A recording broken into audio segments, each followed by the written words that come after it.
Tengan todos ustedes muy buenas tardes. Nos reencontramos como siempre todas las semanas en TLV1, Toda la Verdad Primero. Esto es La Brújula, programa que hago con un gran amigo, don Pablo Javier Dávoli, al que en el último programa califiqué y presenté como de panoplia áurea y broncíneas túnicas. Muy sí, de Ilio, ¿no? De la Ilíada. En un rapto de exageración, sí, de idealización incluso. Como, sos un dánao, un aqueo y un argiva. Un aqueo. ¿Cómo te va, Lucas? Bien, muy bien. Me alegro mucho. Bueno, muy contento. Entusiasmado.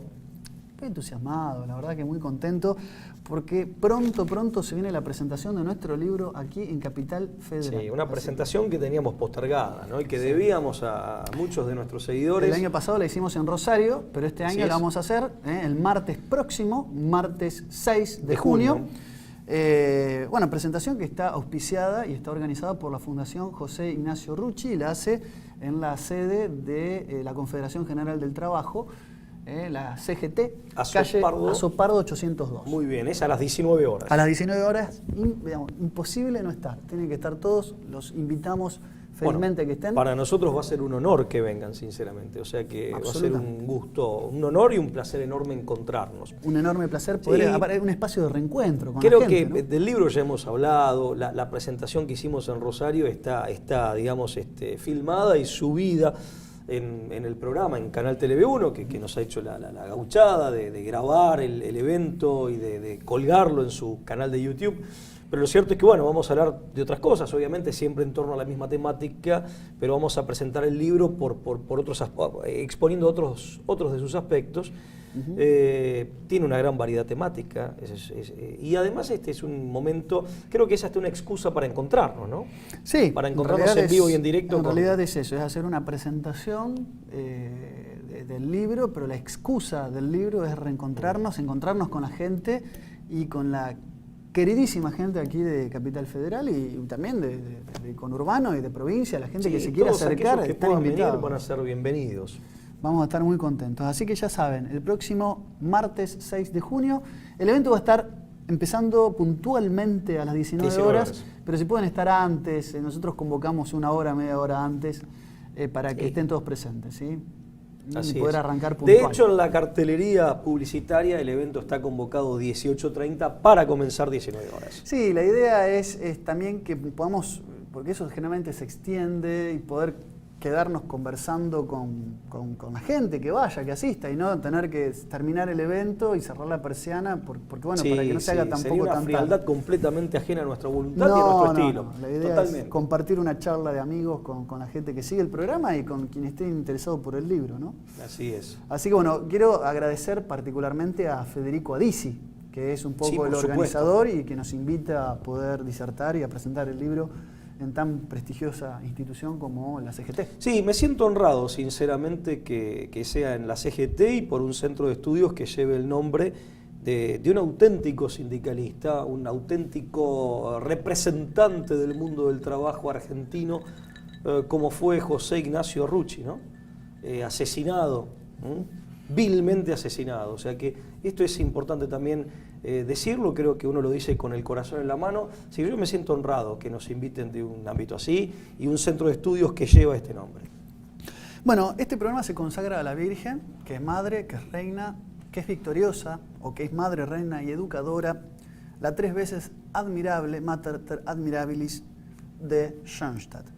Esta advocación alemana, de la cual tanto Pablo como yo somos muy devotos. La Virgen es una sola, la Virgen María es una sola, pero esta es en su advocación de Schoenstatt es a quien decidimos desde el inicio, hace ya 3 años, consagrar este programa, esta campaña, esta empresa. Hoy, Pablo, queríamos tratar una de las tantas y tan variadas leyendas negras en torno a la institución de la Iglesia. Ha sido aquella que, y también por una funcionalidad al protestantismo y al modernismo, esa consideración de la Iglesia como una construcción, incluso como una pieza de artificio para la consolidación del poder de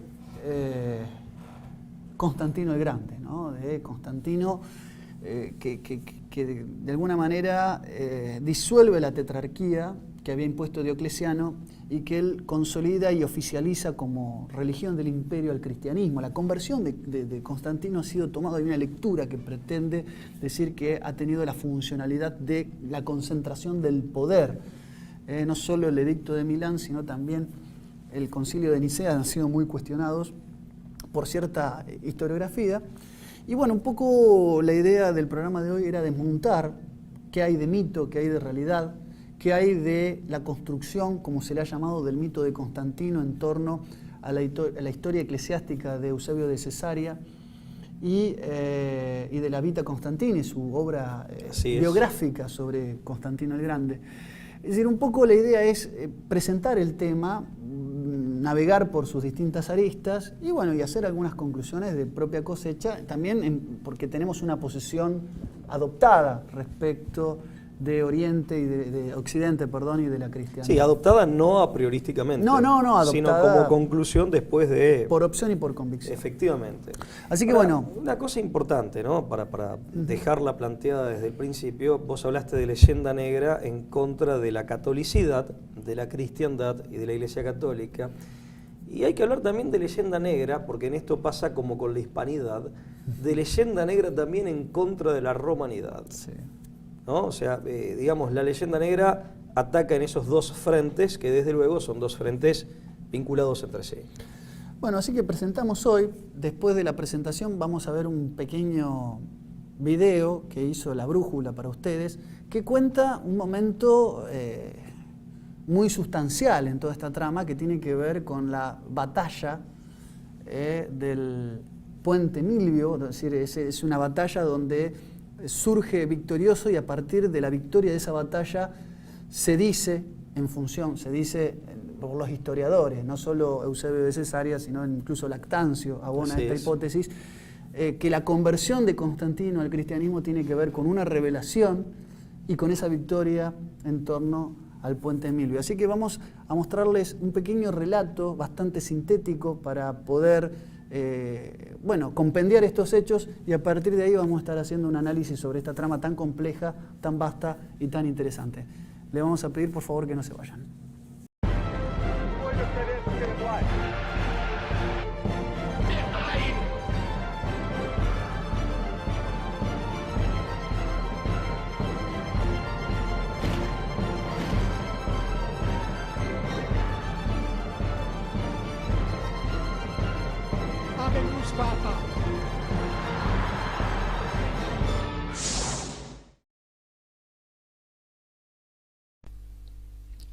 Con Constantino nace la monarquía de derecho divino.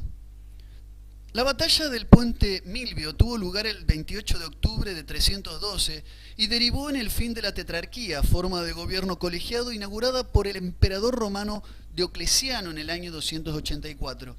En sus inicios se trató de una diarquía. Diocleciano nombra a César a Maximiano en 285. Luego, los dos Augustos nombran a su vez a otros dos Césares, Galerio y Constancio Cloro. El imperio quedaba al mando de dos Césares y dos Augustos. Constantino, hijo de Constancio Cloro, entra en conflictos con Magencio, hijo de Maximiano, y yerno de Galerio. Magencio se autoproclamó emperador en 306, a pesar de ser cuñados, puesto que Constantino tenía por esposa a Fausta, hermana de Magencio, y esta era una medida pergeniada por Maximiano para controlar así a la tetrarquía. En la primavera de 312, Constantino reunió a sus tropas y asumió que las diferencias con Magencio iban ineludiblemente a resolverse por la fuerza. El 12 de octubre, Constantino tiene una revelación. En el cielo, por encima del sol, ve un signo crístico, un signo cristiano, el crismón. Y una voz le dijo, in hoc signo vinces, con este signo vencerás.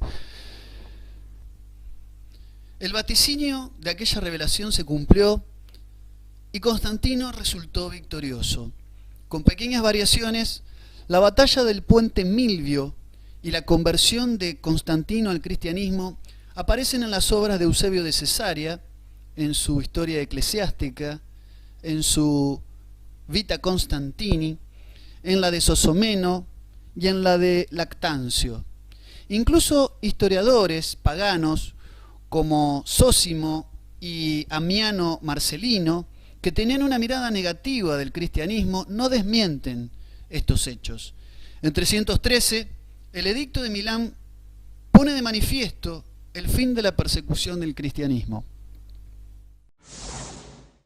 Bueno, efectivamente estos videos que hacemos bastante caseros, bastante a pulmón de la brújula, intentan retratar de manera sumaria, muy compendiada, los elementos del punto de partida de la conversión de Constantino, fruto de una victoria militar, pero que tenía que ver también con la disolución de esta tetrarquía, ¿no?, imperante de épocas de Diocleciano, pero que, claro, evidentemente acá aparece la disyuntiva, las lecturas obviamente cristianas, que no hay elementos, en realidad no hay elementos serios para decir que hayan hecho una construcción mítica o mística de la conversión de Constantino, lo cual es real, está apuntada históricamente, pero sí es verdad que hay voces de historiadores y de historiografía pagana, incluso anticristiana, podríamos llegar a decir, que le da o que hace una lectura absolutamente funcional, secular, utilitaria del cristianismo para consolidar el imperio sobre Roma, y obviamente que también ha sido funcional o ha sido tomado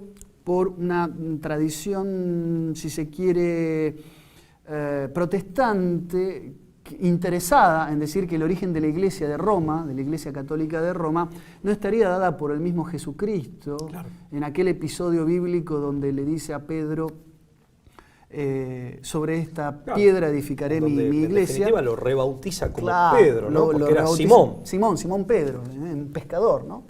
Tú eres Pedro, y sobre esta piedra edificaré mi iglesia. Claro, ahí lo convierte efectivamente en pescador de hombres, como decía el mismo Cristo. Ahora, acá hay un tema que es la funcionalidad o el contrarrelato historiográfico que pone a la Iglesia Católica de Roma fundada en este hecho, en el que Constantino considera que esta religión era funcional a sus intereses políticos. Tesis que a mi gusto suena por momentos arbitraria, primero porque ya existía una iglesia bien constituida. Eusebio de Cesarea era un obispo. Claro. Es decir, el concilio de Nicea se hace convocando obispos que ya estaban con o sin Constantino, es decir, con o sin romanidad. Hay la toda iglesia, una historia previa. Claro, hay toda una historia previa de persecuciones. Sobradamente acreditada. Sobradamente acreditadas, pero que obviamente indica, la conversión de Constantino, el edicto de Milán y el concilio de Nicea marcan un quiebre, indudablemente un antes y un después en el rol que el cristianismo tiene para Occidente, sí, y sobre todo para la romanidad. O el lugar que ocupa, ¿no? Esa misma iglesia preexistente, cuyo origen se remonta al propio Jesucristo, pero pasa a ocupar un lugar nuevo. Pero ese nuevo lugar no se gana o no se logra de la nada. O sea, por algo Constantino lo escogió, más allá del relato, en el que yo personalmente creo, de esta visión milagrosa de Constantino, según la cual, bueno, como bien se explicaba en el video, Jesucristo le dice que, aparentemente Jesucristo le manifiesta, le revela que bajo su propio signo o el signo cristiano, el signo de Cristo va a vencer. Signo cristiano que es el crismón. ¿El crismón? No es una cruz convencional. El crismón es un signo muy particular, Pablo, esto lo quiero decir porque también hay que entenderlo, que representa al cristianismo y también son letras griegas con las que los obispos cristianos mencionaban a Cristo, las iniciales con las que se referían a Cristo, pero también es un símbolo que tiene características muy paganas, en el sentido de que sobre el crismón se plasma una suerte de símbolo sobre el cual después se edifica toda una creencia mitológica pagana, donde el crismón tiene las mismas características que el tripalium, y sobre el crismón se sienta lo que es posteriormente, mucho tiempo después, la runa Hagal, ¿no?, que es una especie de asterisco. Así es. Imagen esta sobre el que se construyen todas las runas de los misterios germánicos. Entonces digo, sí, es un símbolo muy universal. Solar. Y es un símbolo solar. Por eso, de origen indoario. Por supuesto, indoeuropeo más ampliamente. Por eso Constantino lo que ve por encima del sol es al sol invictus, y el sol invictus pasa a ser efectivamente. Es el crismón. Es el Cristo victorioso. El Cristo victorioso. Y por eso el 25 de diciembre, que era la celebración pagana del sol invictus, pasa a ser el día de la festividad de la Natividad del Señor. Lo que pasa es que ese Sol Invictus, simbolizado de esa manera, queda de alguna manera sublimado o puede puede ser interpretado como una suerte de prefiguración muy precaria, si se quiere, del propio Cristo, que es Dios mismo revelándose. Hay algo muy, muy arquetípico también. Sí, ¿no? totalmente, totalmente. Pero sí, el símbolo es solar, es un símbolo solar celeste y es típicamente indoeuropeo de origen indoario, ¿no? O sea, se remonta a la vieja cultura del Punjab. Sí, seguro que es así. Ahora, fíjate que también anuncia esta conjunción que también comienza a darse a partir de la época de Constantino y con hombres como San Ambrosio, entre muchos otros, como San Agustín de Hipona posteriormente, básicamente la conjunción de la revelación en las Sagradas Escrituras con las categorías y los conceptos filosóficos de la sabiduría griega, o sea, con las categorías filosóficas y los conceptos filosóficos de la Grecia clásica. Lo cierto es que esta conjunción, más el latín como el idioma que permite, junto con el griego, que permite expresar, o en el que se hacen todas estas reflexiones y luego se comunican, se enseñan, hace en definitiva a la elaboración, a la prodigiosa elaboración teológica, a la monumental elaboración teológica del catolicismo, que tengo entendido que es la única religión que tiene de pronto una elaboración teológica, o que ha logrado una elaboración teológica de semejante magnitud. Por eso hay autores que dicen que en cierto sentido el catolicismo es una religión en algún aspecto, o en cierto sentido griega. ¿Por qué? Porque las claves conceptuales y categoriales, las claves analíticas para poder desentrañar, para poder realizar una hermenéutica completa, profunda, plena de las enseñanzas reveladas por Jesucristo con su decir y con su hacer y con su ser, están dadas por la filosofía clásica griega, por la auténtica sabiduría griega, que desde luego no era la verborragia, no eran las peroratas de los sofistas, ¿no? Sí, yo cuando dije que la runa Hagal y el símbolo del crismón se parecen al tripalium, quiero hacer una aclaración, si me permitís, Pablo. El tripalium era un método de tortura, era una especie de cruz de madera formada por 3 palos, por eso tripalium, pero no tiene una connotación negativa. Digo que es tan arquetípica esa imagen que cuando se lo representa a Botam, a Odín, crucificado, en Yggdrasil, el árbol de la vida de la tradición germánica o de la mitología germánica, se lo representa muchas veces también en una runa Hagal que también coincide con el tripalium. Por eso digo, hay un elemento arquetípico que une cristiandad, elementos crísticos y elementos paganos. Sí, hay una conjunción prefiguraciones perfecta. crísticas, Claro, que están lógicamente teñidas de Pero los digo, errores del paganismo, pero que están. Quería hacer esa aclaración para que no La cruz quede... es árbol de vida. Digo, según San tripalium, Juan. de donde viene la palabra trabajo, ¿no? Claro, Eso. correcto, así es. Y la cruz es árbol de vida. La cruz es árbol de vida para la teología católica y aparte es de manual de catequesis de escuela primaria, de escuela parroquial primaria, que lo que antes era símbolo de muerte, la cruz pasa a ser ahora símbolo de vida. Se resignifica. Totalmente, porque Cristo hace en él nuevas todas las cosas. La redención es esto, claro, ¿no? Creo, y si no es esto, parte de esto es la redención. O mejor dicho, esto es parte de la redención. Ahora, volviendo a Constantino, es interesante algo. Primero, la iglesia es preexistente, sin ningún lugar a dudas. Como bien decías vos, hay toda una estructura preexistente, hay toda una doctrina preexistente que después, obviamente, se va desenvolviendo sobre bases que siempre estuvieron, pero se van como desentrañando, digamos, y desplegando en su hermenéutica y en su comunicación y enseñanza. Hay hombres de la iglesia preexistentes. Y hay una realidad. ¿Por qué Constantino eligió esto y no otra cosa? Porque seguía siendo piedra de escándalo. Años después de Constantino, o sea, al poco tiempo, Juliano, el nuevo emperador, el apóstata, que había sido bautizado en el catolicismo, en definitiva, justamente apostata y desencadena una persecución de cristianos. Una nueva persecución de cristianos terrible. Entonces, en definitiva, está claro que la posición de la Iglesia en términos del poderío político y en términos de su difusión social y de su acogimiento social tampoco era tan fuerte como para que Constantino, por razones utilitarias, se viera obligado o haya sido de máxima conveniencia para él adoptar la nueva religión. También hay que decir que en realidad el edicto de Milán del año 313, un año después de esta batalla a la que hacíamos referencia, el edicto de Milán es el que hace lícito al cristianismo. Diocleciano, que lo precedió a Constantino, que bueno, no directamente, ¿no? Pero, o sea, que había establecido la tetrarquía y demás, de la que proviene Constantino, pero fracasa la tetrarquía, que fue un intento de reorganizar el imperio en medio de una crisis política económica, pero que era moral también. Pero del que tenía linaje, Constantino tenía linaje por sí, eran ya los hombres de Oriente, porque tengo entendido que Diocleciano era lirio, ¿no? Sí. Era, digamos, del sudeste europeo.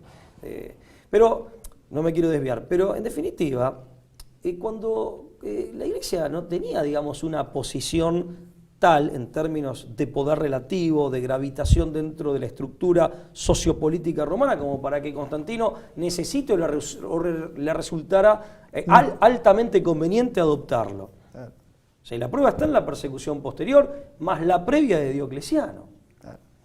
En ese sentido, creo que está, más las peripecias de Agustín, en definitiva, Agustín escribe La ciudad de Dios, que se toma 10 años para escribirla, una vez que él se convierte al catolicismo, se convierte a Cristo.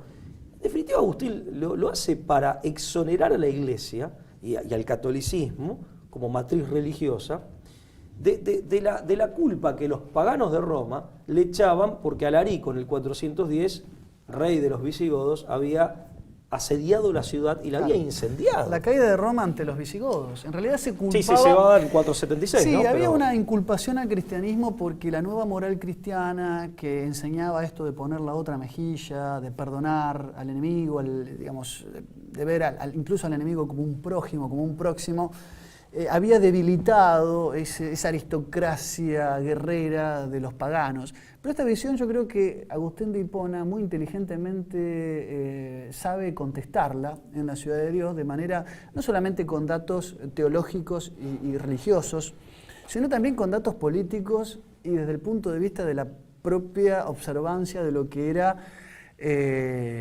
la Roma de los Césares para el año 300, para el siglo IV, ¿no? Que tenía más feriados que días hábiles, donde los rituales dionisíacos, orgiásticos, la fagocitación de las costumbres, la corrupción moral de la Roma era la que había provocado su decadencia. Ya había una Roma decadente mucho antes de la conversión de Constantino, con lo cual Agustín también logra derribar ese argumento de que es por la moral cristiana débil, que también es discutible esto de la moral cristiana débil. Sí, es un argumento muy nietzscheano, digamos. Sí, muy de los nietzscheano antes del tiempo, sí. Claro, porque en la Edad Media, digamos, la Europa cristiana fue muy guerrera. Ya hemos hablado también de la curtiembre gibelina, del movimiento de la orden de caballería dentro del cristianismo. Yo no creo que se pueda hoy endilgarle a la cristiandad la caída de Roma ante Alarico y los visigodos, ¿no? No, yo creo que había elementos precedentes, ¿no? A esta situación de corrupción, de decadencia. De corrupción que se trasladaba a lo político, generaba crisis en lo económico. Y en lo social también, totalmente. Había prácticas realmente degradantes. Totalmente. Bueno, toda esta corrupción moral que en definitiva, digamos, hacía que se tornara necesario para, fíjate, ¿no? Como para ver un eco pernicioso en materia económica, para mantener a la multitud aquietada u obtener por parte de la multitud esta dictadura militar, dictadura en el sentido no clásico sino coloquial, ¿no? Que era el dominado, en definitiva. Claro, la religión enseña la obediencia, por eso. Pero aparte, claro, pero el tema de los juegos, de los juegos y de las fiestas y todo eso se financiaba con dinero que venía de las provincias, del campo. Entonces lo que se hacía era asfixiar financieramente al campo, generándole un peso tributario para fagocitar los vicios de la gran ciudad. El pan y circo, por otra parte, que también era plebeyante y era totalmente. Por eso cuando los paganos reclamaban los mores maiorum, en realidad, que en su momento lo reclamó Cicerón sobre el final de la República, pero ahí nos vamos al siglo I a.C., en realidad tenía mucho de, no sé si de proclama o de postulado hipócrita, de reclamo hipócrita, pero cuanto menos de quimérico. Es decir, se estaba reclamando desde el paganismo una suerte de regreso a las virtudes ancestrales, cuando en rigor de verdad quienes se mantenían en el paganismo, correcto, quienes provenían del mismo, habían caído en semejante corrupción moral que, insisto, que después se refleja o tiene por consecuencia la crisis social, cultural, económica y finalmente política. Militar también, o sea, había cierta, en el ejército también, un estado de convulsión. Ahora, fíjate vos una cosa, ¿no? Que creo que es importante. Agustín de Hipona en ese sentido lo ve bien, pero también es cierto que los cristianos, todo lo anterior se dio con el proceso de divinización de la figura del emperador. Y aún Eusebio, que era un hombre que, como bien decía el video, Eusebio de Cesarea, en definitiva, una vez convertido Constantino, habla de el emperador de derecho divino, providencial. La idea de la providencia ya estaba, pero en definitiva ahí se aparta de esa divinización, que era de cuño más oriental, más asiático, si se quiere, y era ajena a la tradición propiamente romana, que si bien es indoeuropea, que es, como bien señalás vos, eso lo marcás bien, está por debajo de la diferencia, o por encima tal vez, de la diferencia entre Oriente y Occidente, pero bueno, la raíz, o si se quiere la rama, mejor dicho, la rama occidental a la que pertenece Roma, de esa raíz común indoeuropea que hay con otras, no todas, pero con otras culturas que son orientales, pero son indoeuropeas también. Ahora, en definitiva, Eusebio se separa de eso, porque si bien él hablaba del monarca de la providencia y veía al emperador, el uno, que concentra el poder político en sí y que es reflejo de Dios creador, de Dios, que en realidad es más que el creador, pero que es el único rey del universo. Entonces hacía como un correlato entre la autoridad de uno y la autoridad del otro. Es más, un reflejo. La autoridad del emperador es reflejo en la tierra de la autoridad de Dios en el universo y en los cielos, pero se aparta de la divinización orientalista, más bien asiática, semítica, aunque también de algunas culturas indoeuropeas o indoarias, pero asiáticas, orientales, que eran ajenas a la tradición romana. Sin embargo, eso se había inoculado en la Roma de los últimos tiempos. Eso es importante destacarlo. Con el edicto de Milán en el año 313 se le da libertad, se hace lícito al cristianismo.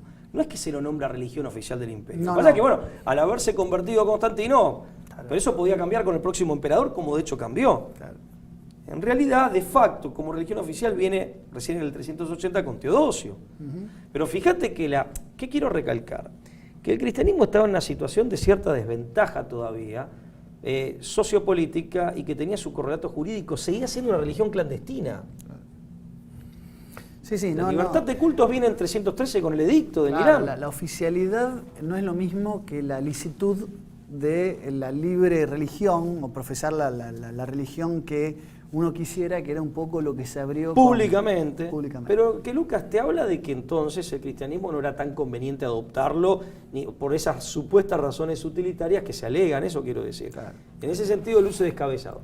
Por otra parte es cierto una cosa, aún con la persecución posterior de Juliano, que ratifica lo que veníamos diciendo respecto de la posición relativa que ocupaba el cristianismo y la iglesia en la Roma previa, no hubiera prosperado nada si hubiera sido una simple cuestión utilitaria de Constantino. Ese creo que es el segundo argumento a destacar. Está bien. Te invito a hacer una pausa, Pablo. Me gustaría, después del corte, hablar un poco de esta idea de que es justamente Eusebio el que inventa el mito de Constantino, y hablar también del Concilio de Nicea un poco, de que las bases teológicas fundamentales del cristianismo y de la catolicidad también aparecen ahí.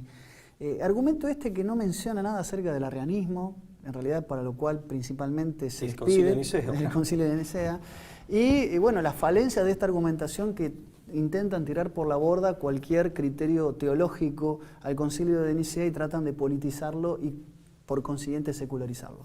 Pero vamos primero a una pausa, les vamos a pedir, como siempre, que se queden del otro lado. Esto es La Brújula. La Guerra Invisible, Acción Psicológica y Revolución Cultural, en coautoría de Lucas Carena y Pablo Dávoli. El libro que revela las maniobras de manipulación psicológica y cultural. La Guerra Invisible, Acción Psicológica y Revolución Cultural, disponible en mercadolibre.com.ar. La Guerra Invisible, Acción Psicológica y Revolución Cultural.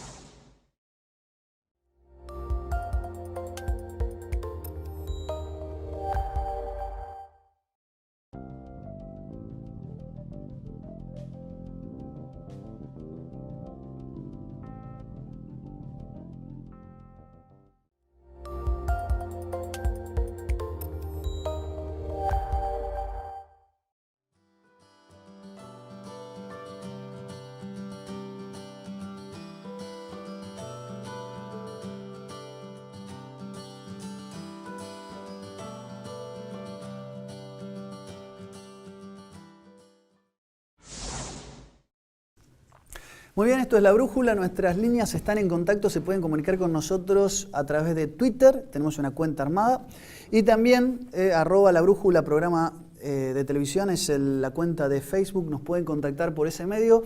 Siempre estamos prontos a recibir comentarios, críticas y temas para tratar en este espacio que se llama La Brújula. Siempre lo hacemos nutriéndonos permanentemente de los aportes que ustedes como, cibernautas, televidentes, lo mío es más moderno, lo mío es más actual. Lo mío es muy de los años 70, 80 a lo sumo, sí. Televidentes. Lo que sí, cibernautas, después un canal de internet, pero sí, televidentes. Bueno, pero son televidentes, el nuestro es un producto, un contenido audiovisual y es televisivo porque se ve y además se escucha, pero a la distancia.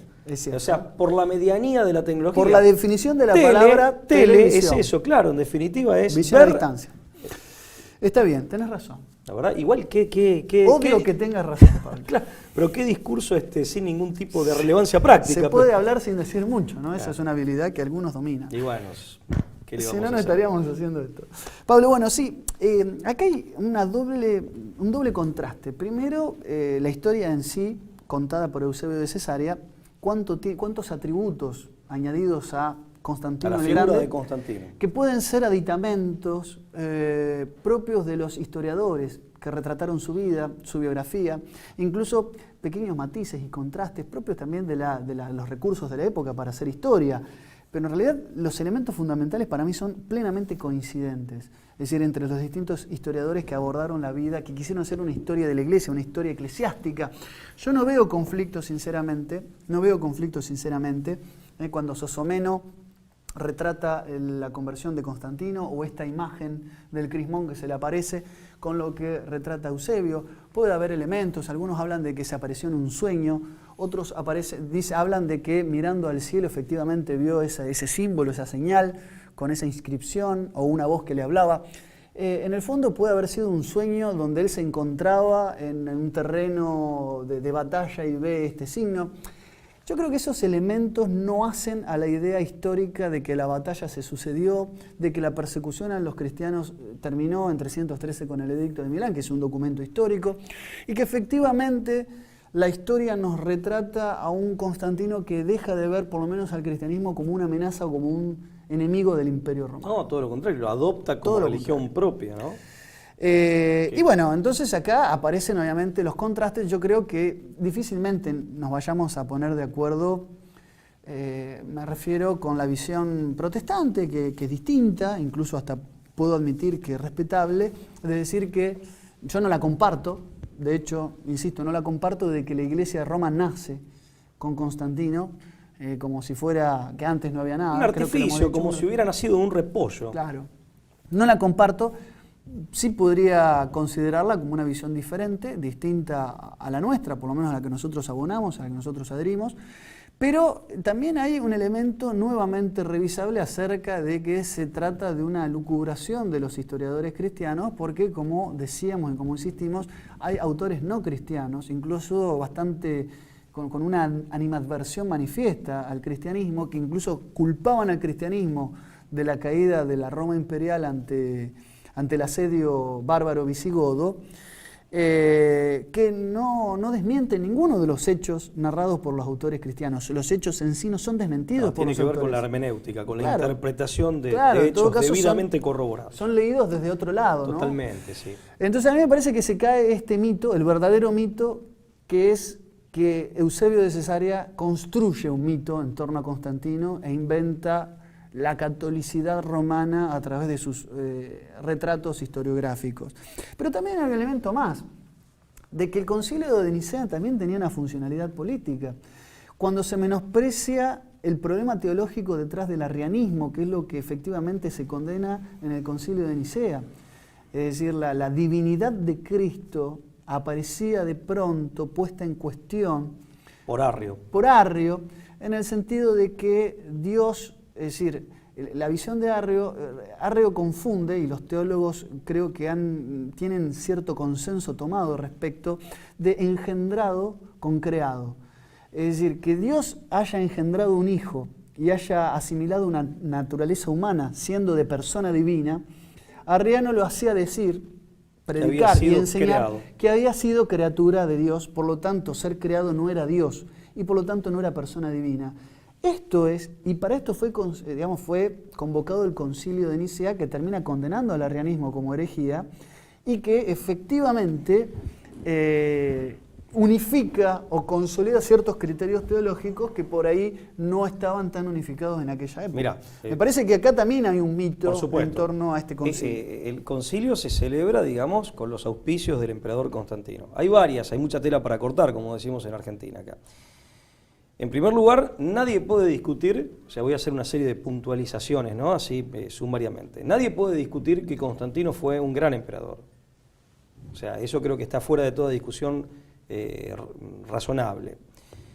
Eso en primer lugar. En segundo lugar, el Concilio de Nicea fue beneficioso para la Iglesia Católica en el sentido de que unificó la doctrina y permitió descartar con argumentos teológicos, y no por un puro acto de fuerza o de poder político, ni tampoco por el simple voto de una mayoría circunstancial, sino con argumentos teológicos se pudo refutar y descartar en forma oficial, de manera razonada teológicamente, en definitiva una herejía, lo que era una herejía, que era la doctrina arriana, que venía a cuestionar la dignidad ontológica, no digo que con mala fe, no estaría en condiciones de decirlo y muy probablemente no, pero venía a poner en duda o a empañar la dignidad ontológica de Jesucristo como Dios hombre y segunda persona de la Santísima Trinidad, e indirectamente la dignidad ontológica de la que se hace acreedor el hombre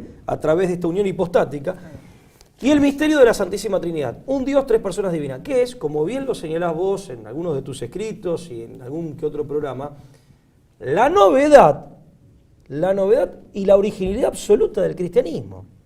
En su naturaleza, en su realidad teándrica, de lo que Efectivamente. ya hemos hablado, como todas las herejías siempre de manera recurrente atacan o violentan algún aspecto del teandrismo, del Dios que se hace hombre. Sí, y que es Dios uno y tres personas divinas, Padre, Hijo y Espíritu Santo. Elemento mistérico y novedoso del cristianismo y la cristiandad. Absolutamente original.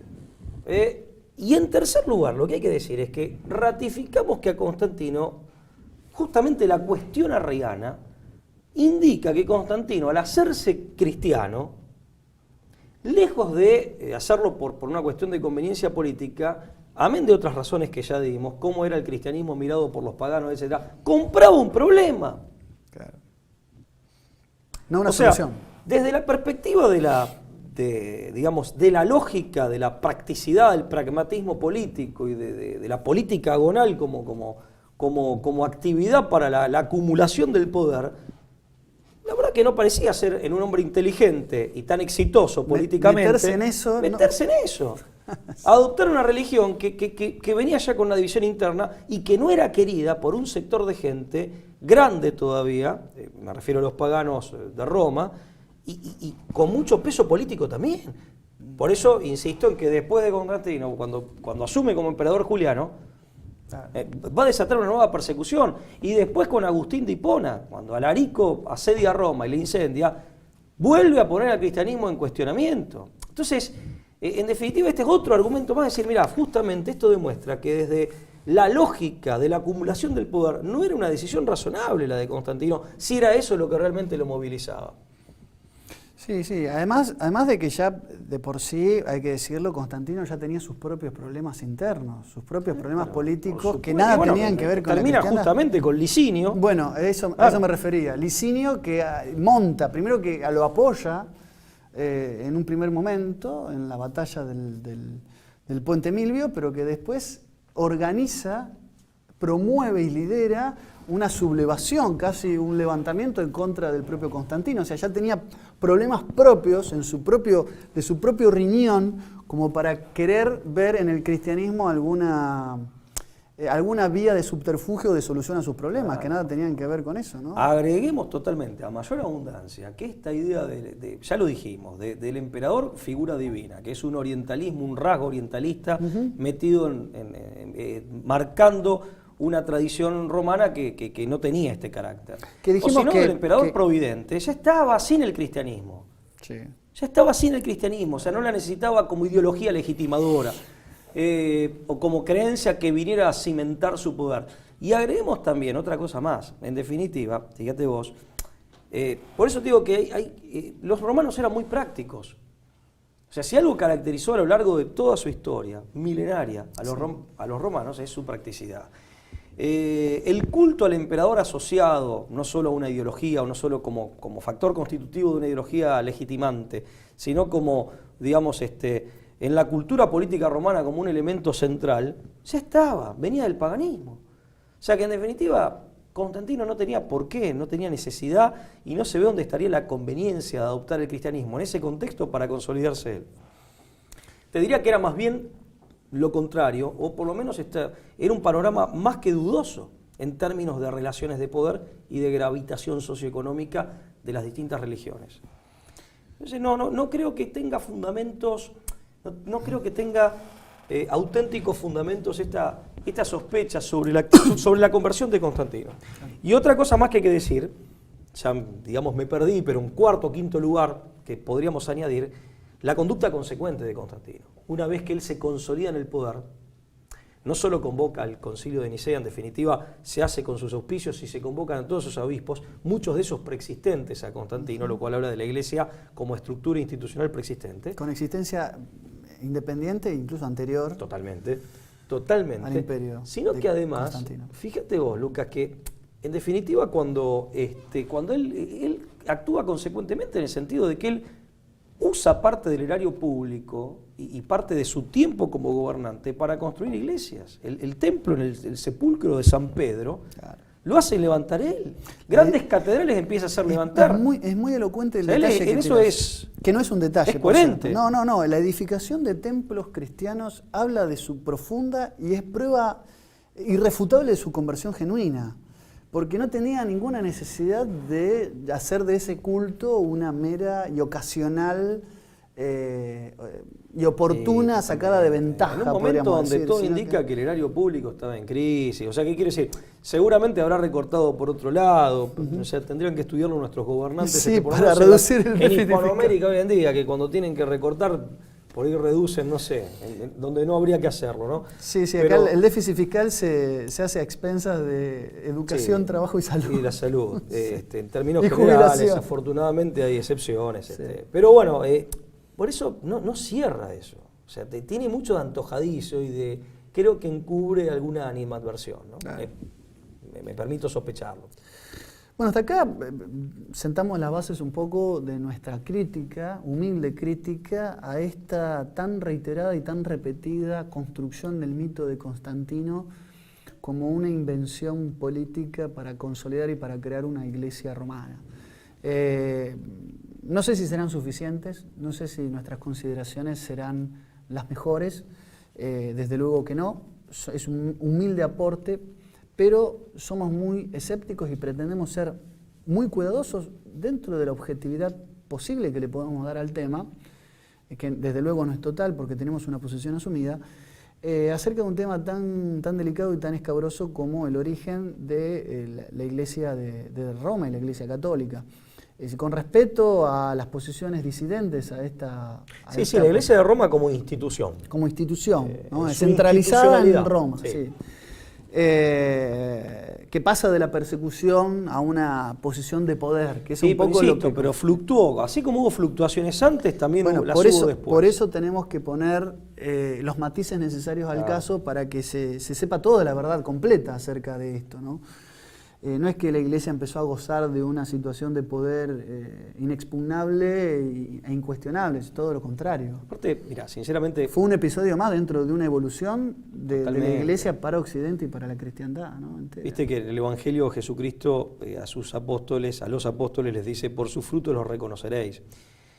Creo que también los frutos de lo que Constantino hizo respecto del catolicismo están a la vista. Hay una perdurabilidad que no se explicaría de ninguna manera. Correcto, hay un éxito, si se quiere, en términos más pragmáticos, más mundanos, que no se explicaría de ninguna manera si hubiera sido una simple maniobra. Yo creo en la intervención divina, sinceramente. Si vos me preguntás qué pienso, creo en la intervención divina y en el vaticinio de Constantino victorioso, en una batalla que también tiene un elemento simbólico, porque no se reducía a la erosión de la tetrarquía como tal, sino también a nuevos vientos, nuevos horizontes para Occidente. Ahora, fíjate que la Iglesia Católica... Y con Teodosio se consolidan. Y la cristiandad, totalmente. Y la cristiandad, una vez caído el Imperio Romano de Occidente, porque no olvidemos que en definitiva hay una romanidad que sigue en Bizancio, 1000 años más. Hasta los 1453, turcos, ¿no? Claro. Pero lo que sobrevive de la Roma occidental, digamos, de la Roma, digamos, de Europa occidental, esa romanidad, se mantiene viva gracias a la catolicidad y en la institucionalidad política de la cristiandad. Perdón, sede bizantina que tiene su nodo ¿en dónde? ¿En Constantinopla? En Constantinopla. Bueno, claro, o sea, sí, en honor... Sí, para algún desprevenido, Estambul. Hoy en claro, día, hoy Estambul, ¿no? Turquía, Estambul. pero me refiero a Pero, Constantinopla también o sea, por Constantino. En definitiva, si dijimos que las categorías analíticas y los conceptos filosóficos que permiten desentrañar, me atrevería a decir, desencriptar plenamente el mensaje profundo que Jesucristo dio y que Jesucristo es, esa verdad que Jesucristo es, conforme él mismo se anuncia, estaba dada por lo mejor de la filosofía griega, básicamente la tríada Sócrates, Platón, Aristóteles, pero bueno, hay más, pero ahí está el núcleo. Hay que decir que en la caja de resonancia romana y en el ordo romano estuvo el espacio vital para que esta religión floreciera, desbordara justamente al mundo, rescatando de Roma y tornando, si no eterno, casi, todo lo que de Roma era rescatable, purificando lo que podía ser purificado y descartando de Roma lo que no tenía, dignidad ontológica ni ética como para subsistir, ni iba a subsistir justamente por esa falta de dignidad ontológica. Entonces, como dice Barrow, Roma no cayó, se convirtió en otra cosa. Y a mí me gusta, justamente hay un discurso en donde Perón, así como habla de hispanidad en América, habla de romanidad en América y de la América románica, más allá de lo que el amigo televidente piense sobre esta figura política histórica, argentina, política argentina. de Perón, pero creo que esto, más allá de lo que se piensa, a favor, en contra, creo que es rescatable esto que Perón popularizó en su tiempo, hablar de la América románica, porque desborda históricamente y desborda geográficamente también. Somos parte de una romanidad nosotros. Sí. Por eso digo que, como pasa con la hispanidad también, de una romanidad que nos llega por la hispanidad, la leyenda negra sí es contra la catolicidad, contra la cristiandad medieval y la catolicidad, pero es contra Roma también. Pero también contra Roma. Y es contra el logos griego. Porque Roma primero, en esa estructura geopolítica, en ese ámbito geopolítico, toma el logos griego, que es el que permite desentrañar la verdad que es Cristo. Vos sabés que yo tuve, por lo menos para ya que lo quienes somos mencionaste, cristianos. tuve la oportunidad, ya que me lo mencionaste y lo tiro como nota de color al final del programa, yo tuve la oportunidad de estar en Estambul y estar en Santa Sofía, ¿no? Es decir, frente a Sultanahmet, la famosa mezquita azul, construida mucho después, está Santa Sofía, que fue una iglesia católica, después de venida a mezquita, ¿no? Después de la caída del Imperio Bizantino con los turcos en el siglo XV, digo. Pero lo poco que tenía todavía Santa Sofía de espíritu religioso cristiano católico, lo tenía de imperial. O sea, la sensación que yo tuve cuando tuve la oportunidad, la gracia de estar en Estambul y ver las columnas, una montada en honor a Teodosio y otra montada en honor a Constantino, me sentía en pleno Estambul, ¿no? En pleno centro histórico, casco histórico de Estambul, muy cerca, ¿no? de la Torre Gálata, vos tenés el Bósforo, ¿no? Y tenés las mezquitas, es un lugar realmente para conocer Turquía. Dos mundos que se conjugan. Es un punto fronterizo. O que se enfrentan, si no se conjugan, se enfrentan. Tal cual. Y se respiraba no solamente un aire que contrastaba, ¿no? en ese resabio, en esa huella, en esa impronta religiosa cristiana, también mucho de imperial, mucho de romanidad. El ideal imperial, sí. Del ideal imperial que quedaba y que fue mantenido históricamente, incluso por algún atisbo de respeto el propio Imperio Otomano, que Bueno. nunca tiró abajo esas No, eso es interesante. esas lo que vos obras decís. monumentales. Cuando cae el Imperio Romano de Occidente, que ya se habían dividido, eran los dos imperios gemelos, digamos, misma moneda, replicaban sus respectivas legislaciones, o sea, más allá del derecho común previo, pero el rey, los bárbaros, digamos, el rey bárbaro que le habla a Bizancio le dice que en realidad es como que ellos se hacían cargo digamos, del ideal imperial. Te relevamos. Es un relevamiento, claro, Sí. no lo asumían efectivamente, no lo asumían tanto como un descarte, sino como un relevamiento. Más allá de que fue trágico. Igual, insisto, me quedo con lo de Barrow. Roma no cayó nunca, se convirtió en otra cosa. Se convirtió, si se quiere, en un imperio espiritual, ¿no? Y acá volvemos a también las concepciones y la moral gibelina. Correcto. Y hay que retomarlo a Eusebio, y si no queremos ser tan extremos como Eusebio, en Agustín, donde sí ya hay una cierta división, no separación, ni mucho menos confrontación, división entre la espada, digamos, el poder temporal y el poder religioso, pero el lugar de la autoridad pública, que no es un mero gestor del bien común, sino que no tendrías ningún poder sobre mí si no se hubiese sido dado desde lo alto, dice Cristo, le dice al mismo Pilatos, sí, en el momento de su condenación, ¿correcto? Cuando la multitud exigía su crucifixión. Y Pilatos estaba a punto de lavarse las manos. Como un hombre providencial, o como un grupo de hombres providencial, más allá de la organización, de la forma de gobierno que adopten, eso, en definitiva, debe ser recuperado. Claro. Debe ser Y recuperado. esto que dijiste, me quedo también con esto que dijiste del imperio ahora espiritual, con el pasaje bíblico, ¿no?, de la moneda con la cara de Tiberio, Claro. Dad al César lo que es del César y a Dios lo que es de Dios, que aparece nuevamente reconciliado, primero con esa conversión, y superado por un nuevo imperio, pero ahora, ¿no?, que no es de este mundo. Me parece que también hay una alegórica imagen de este imperio que ahora reviste características universales y espirituales. Y espirituales, sí, totalmente. Que no es de este mundo, pero que está en este mundo. Y en No, este no, mundo... que es reflejo, ¿no? Efectivamente. Ahora, fíjate, eso es recuperar el sentido, porque también ayuda a ver al poder político como esa tremenda responsabilidad, oportunidad y al mismo tiempo responsabilidad para quienes lo detentan, y ver al poder político como lo que el cristianismo siempre planteó, está emblematizado en el lavado de los pies cuando los apóstoles vienen con esa interna y dicen quién es el más importante. La respuesta es el que más sirve, el hombre de la política como el principal servidor público, el primero, que también está en la República de Platón. En definitiva, el rey filósofo, y si no, la aristocracia gobernante, en definitiva era pontífice, y también está esa misión con lo celeste, claro, y con la trascendencia. Puente. No solo era el mero bien común en términos de un bienestar en este mundo, en esta vida, sino el puente. Pablo, esto da para muchísimo más, como siempre, se nos ha terminado el tiempo, esperamos haber sido claros con el público que nos ve. Solo aclaro esto, sí, pontífice sí sé, porque sí es verdad que hay algún televidente, y no me voy a quejar al respecto, me parece bien, pero más meticuloso, sí, pontífice es latino, no griego la palabra, pero la idea es la misma. No, el hacedor de puentes, que eran los reyes romanos también, correcto, eran pontífices, ¿no? Nos reencontramos la semana que viene, los invitamos nuevamente y esperemos contar con la presencia de todos ustedes el martes 6 de junio. De junio a las 19 horas. En la presentación de nuestro libro La Guerra Invisible, Acción Psicológica y Revolución Cultural. Libro que también se puede conseguir por Amazon, para las personas que no son de nuestros televidentes. Sí, nos han preguntado muchos del exterior, entonces...